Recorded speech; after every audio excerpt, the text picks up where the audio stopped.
विषय भोगों की निंदा। संसार सागर को पार करने के लिए उद्यत हुए क्षणिक वैराग्य वाले मुमुक्षुओं को आशारूपी ग्रह अति वेग से बीच में ही रोककर उनका गला पकड़कर डुबो देता है। जिसने वैराग्य रूपी खड्ग से विष रूप विषयों के इच्छा रूपी ग्रह को मार दिया, वही बिना किसी विघ्न के भवसागर के पार जा सकता है।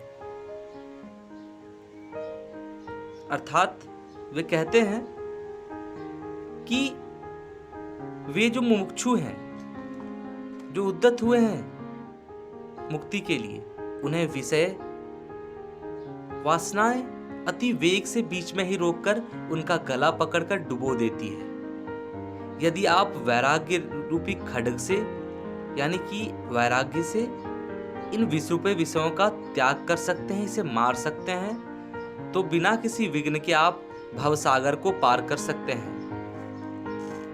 अगले श्लोक में वे कहते हैं, विषय रूपी बिहड़ वाले मार्ग में चलने वाले मलिन बुद्धि को पग पग पर मृत्यु आती है, ऐसा जानो और यह भी निश्चय पूर्वक समझो कि हितैषी सज्जन अथवा गुरु के कथनानुसार युक्ति से चलने वाले को फल की सिद्धि प्राप्त हो जाती है, अर्थात वे अपने लक्ष्य पर पहुंच ही जाते हैं। अगले श्लोक में वे कहते हैं, यदि तुझे मोक्ष की इच्छा है अर्थात तू समस्त भवबंधनों से मुक्त होना चाहता है, तो विषयों को विष के समान दूर से ही त्याग दे और संतोष, दया, क्षमा, सरलता, सम और दम का अमृत के समान नित्य आदर पूर्वक सेवन कर।